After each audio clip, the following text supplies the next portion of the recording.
이번 영상은 지난 3월 30일 첫 화를 시작으로 6주간 디즈니 플러스에서 공개되었던 드라마 문나이트에 대한 리뷰입니다. 브루스 배너의 몸에 헐크가 있듯이 스티븐 그랜트의 몸에도 다른 자아가 존재하는 한 명이지만 한 명이라고 하기 애매한 캐릭터의 이야기인데요. 다소 어수룩하고 이집트 문명 덕후인 평범한 사람이 겪는 약간은 호러스러운 상황으로 시작해서 6편에 걸쳐 문나이트라는 캐릭터를 보여주었습니다. 사실 태생부터 있었던 인격은 마크 스펙터라는 인물인데 어린 시절의 사고와 그로 인해 어두워진 가정 환경 속에서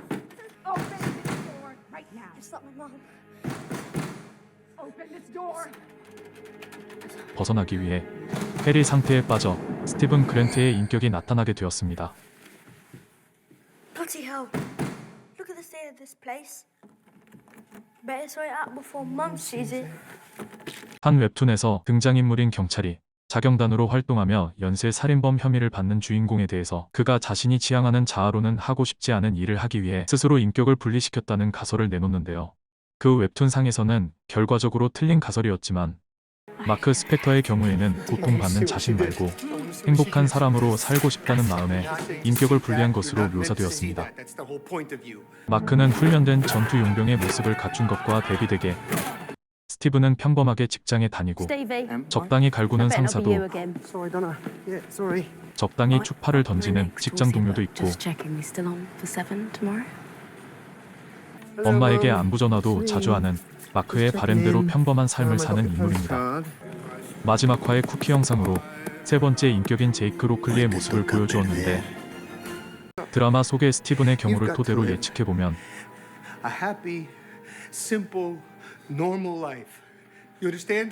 마크는 콘슈의 아바타로서 많은 죄인들을 죽였지만 아무리 죄인들일지라도 그에겐 고통이었고 그 고통에서 벗어나기 위해 또다시 해리 상태에 빠져 아무렇지 않게 사람을 죽일 수 있는 제이크의 인격이 나타나게 되었을 것으로 추측됩니다.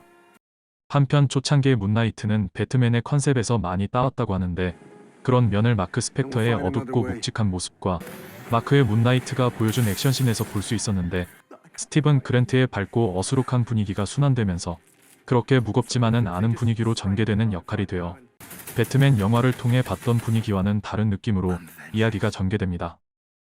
그리고 문나이트의 새 인격, 각자의 수트가 다른 형태일 것으로 예상되는데요.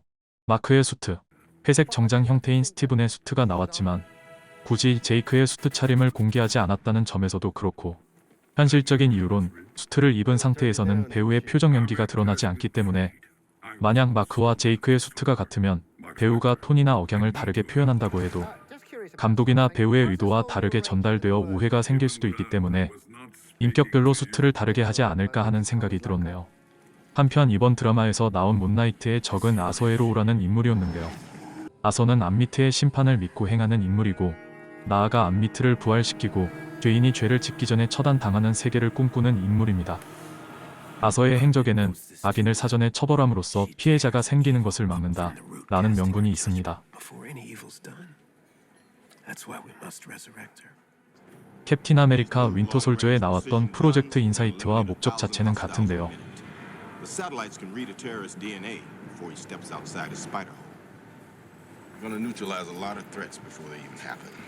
쉽게 공감하기 힘든 명분으로 빌런 역할을 했던 타노스보다는 많은 사람들이 좀 더 공감할 만한 명분을 가진 듯한데 저지른 악행에 비해 법의 심판이 가벼울 때나 범죄 피해자의 입장을 직접적이거나 간접적으로 경험해 본 사람들이 아마 아서의 행동에 공감할 수 있을 듯한데 콘슈는 죄를 지은 사람만 처단한다는 입장이지만 아마 콘슈가 암미트와 대립하는 이유에는 죄라는 것이 악행이 행해진 후에야 죄라고 부를 수 있다고 하는 생각이 바탕인 듯합니다. 마크는 어떤 명분이 있어서 싸운다기보다는 콘슈의 명령 때문에 싸우는 것으로 보이고 오히려 스티븐이 아서의 논리에 반박하는 입장이고요.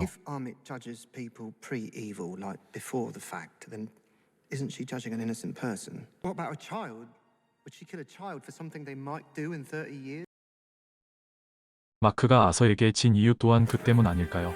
자신의 확고한 신념으로 이상향을 만들고자 하는 아서에게서 암미트가 지배하는 세계였다면 이 동생도 죽지 않았을 텐데라는 말을 들으면서도 한마디 말도 제대로 육체적인 저항도 못한 채 패배하는 모습을 보면 아직은 마크가 과거를 딛고 나아가기에는 갈 길이 많이 남은 듯합니다.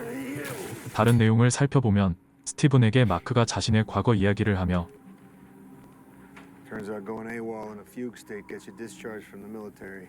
Didn't have a ton of options after that, so I went work for hire for my old CO, Bushman. The job was to raid an Egyptian tomb. Bushman changed the plan. Called for no witnesses, and I couldn't live with that. Is that Dr. El-Fouli, Layla's dad?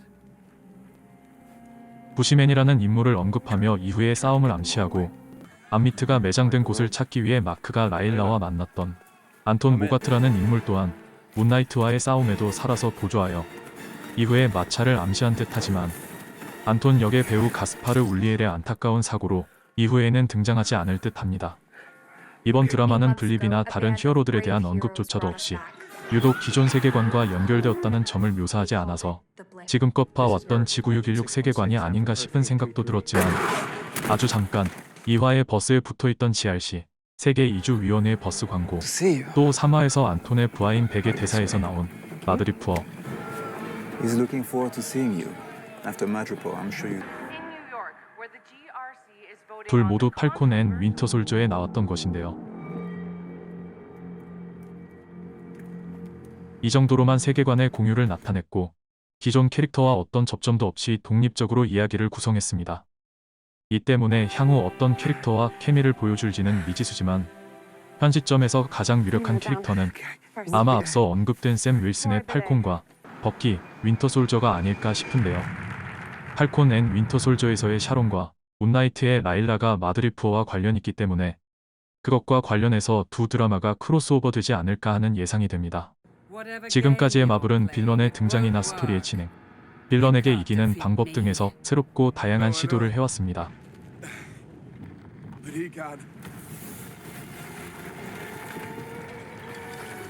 이전에 인피니티 사가에선 여러 히어로들을 닉 퓨리와 쉴드라는 조직을 통해 하나로 연결시켰지만 엔드게임 이후 한 명 혹은 한 집단의 캐릭터를 중심으로 하는 영화나 드라마만 계속해서 나오고 그들 모두 간에 공통적으로 등장하는 인물 혹은 조직이 없는 것으로 봐서는 아무래도 이번에는 다른 방법으로 히어로들을 모이게 하려는 듯한데 한 번에 모든 캐릭터들이 모이는 것이 아니라 몇 명의 캐릭터들이 따로따로 모이다. 결국엔 모든 캐릭터들이 한자리에 모이게 되는 형태.